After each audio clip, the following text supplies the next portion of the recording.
En el presente video hablaremos sobre dos ensayos cuyo tema central gira en torno a la posible utilidad del arte de engañar al pueblo en cuestiones ya sea políticas, morales y religiosas.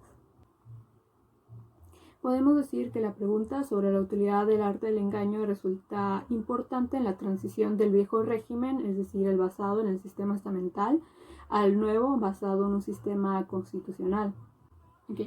Mientras que el primero establecía una clara diferenciación vertical entre los distintos tipos de personas, el sistema que surgiría a través o mediante de las revoluciones burguesas estaba fundado en las declaraciones de derechos y por tanto en una cooperación horizontal que partía de la creencia de que todos los seres humanos o los ciudadanos somos iguales ante la ley. En el libro El Príncipe, donde Maquiavelo brinda recomendaciones a Lorenzo de Medici, considera que el arte de gobierno consiste en la aplicación de dos técnicas diferentes. Primeramente, en el uso de las leyes que permiten gobernar a todos los seres racionales. Y en segundo lugar, en el uso de la fuerza que permite gobernar sobre las bestias y sobre los hombres que se guían por sus pasiones. Es decir, el gobernante debía poseer la capacidad de aprovechar la ocasión, la fortuna, en cualquier momento que se le presentase una oportunidad de afianzar su poder.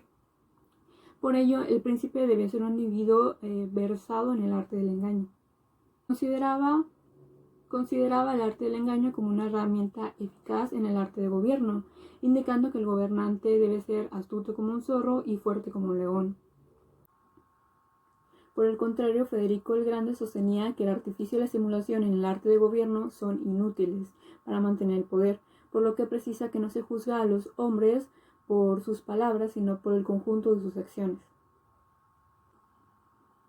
Para él, el arte del engaño resulta un instrumento vil de manipulación que en realidad no sirve para defender el poder. Considera que son las virtudes morales de los gobernantes los que constituyen el fundamento de la autoridad. Podemos decir con este primer debate sobre la cuestión que tratamos que tenemos dos soluciones, una que es realista y amoral y otra que es idealista y moral. Por un lado se afirma que era útil y legítimo como fundamento político y con el conjunto de sus intereses particulares, y por el otro se podía negar la legitimidad y la utilidad argumentando motivos de carácter filosófico. Frédéric Castillon nació en Suiza el 22 de septiembre de 1747. Fue hijo de un prodigioso matemático llamado Johann Francesco y de Elisabeth du Fresne. Desde su más tierna edad tuvo algunos accesos a los círculos intelectuales más representativos del periodo ilustrado. Así también los primeros estudios de Castillon fueron realizados en la ciudad de Utrecht, en el periodo en el que su padre fungió como docente de matemáticas y filosofía. De su infancia y adolescencia se conoce muy poco, pero se sabe con certeza que llegó a Berlín en 1764, dado que su padre se convirtió en profesor de matemáticas en la escuela militar inaugurada por Federico el Grande. En 1786, Frédéric fue nombrado profesor de filosofía en la escuela militar, siguiendo la carrera de su progenitor como profesor de cadetes de artillería. Después de la muerte de Federico II, en septiembre de 1786, se convirtió también en miembro ordinario de la Academia de Ciencias de Berlín. Entre sus trabajos más sobresalientes se puede mencionar su contribución a la monumental obra de Diderot y de D'Alembert, centrándose fundamentalmente en la teoría de la música, las artes aplicadas a los instrumentos musicales y la historia de la música. Realizó la traducción del griego al francés de los elementos de Claudel en 1767, y en sus escritos profesionales se encuentran sus trabajos sobre lógica y lógica matemática. Posteriormente vencía el premio de la Real Academia de Berlín en 1780 por su ensayo ¿Es útil engañar al pueblo? El marqués de Condorcet nació en Francia el 17 de septiembre de 1743. Siendo huérfano de padre, desde muy temprana edad fue educado por su madre. Estudió en París y demostró una gran capacidad intelectual, específicamente por sus habilidades matemáticas.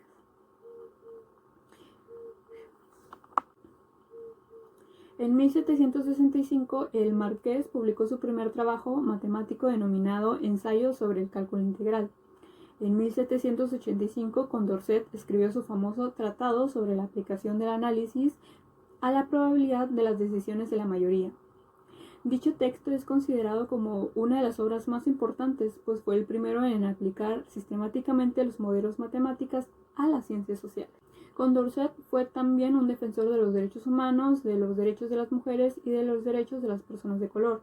Igualmente puede considerarse como abolicionista que rechazaba cualquier tipo de esclavitud. En 1791 fue elegido como representante de París en la Asamblea Nacional, fungiendo inmediatamente después como secretario de la misma. Como representante elaboró una reforma del sistema educativo francés, apoyó la iniciativa para otorgar el derecho de voto a las mujeres y propuso un modelo de monarquía constitucional. Castillon, en su ensayo, considera que la dicotomía entre paz pública y anarquía le conducen a afirmar que además de ser útil engañar al pueblo en determinados casos, también es una acción necesaria e irresistible para evitar la violencia o el desorden. Retrata el arte del engaño como un instrumento que sirve en todo momento para manipular a las masas o a los ignorantes. Debemos tomar en cuenta que para Castillon el pueblo no es solo ese conjunto simple de población, sino que engloba a todas aquellas personas que están naturalmente incapacitadas para autogobernarse, ya que son dominadas por pasiones viles y antisociales. Por ello, para obtener paz social debe engañarse al pueblo en lo necesario, para que estos así respeten una serie de principios universales. Y si bien a pesar de su defensa del arte del engaño en el arte de gobierno, Castillon no defendió una visión netamente absolutista del poder político, pues consideraba la mentira y el engaño como instrumentos necesarios y éticamente válidos para la gobernabilidad solamente cuando se usaban con la finalidad de promover la felicidad física y moral del pueblo, y por el contrario, si esos instrumentos se utilizaban con el objeto de asegurar el dominio de la parte no ilustrada de la sociedad, son considerados como nefastos y pueriles.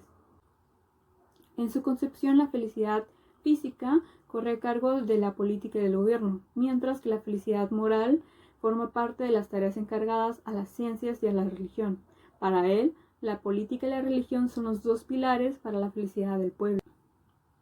Castillon también explica la razón por la que defiende el arte del engaño, pues para él constituía la fuerza que unificaba a las sociedades de su tiempo, partiendo de una consideración verosímil y realista.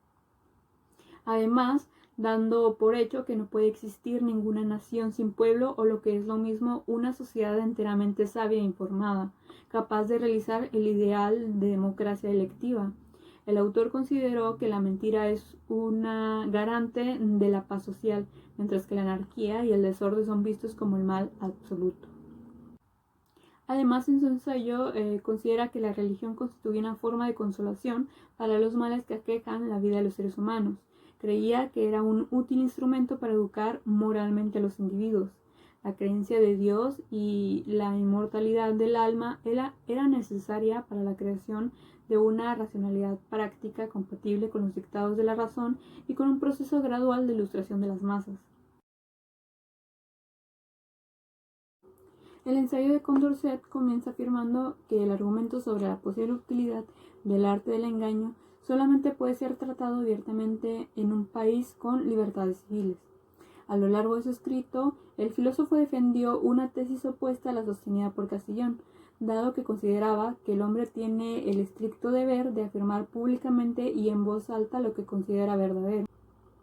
La aportación de Condorcet consistió en plantear primeramente un escenario ideal de la sociedad civil para deducir sus principales consecuencias. En este escenario ideal, el pueblo y la nación se identificarían, pues los ciudadanos más informados, al ser mayoría, serían capaces de impedir la prevalencia de los intereses particulares a la utilidad de unos cuantos.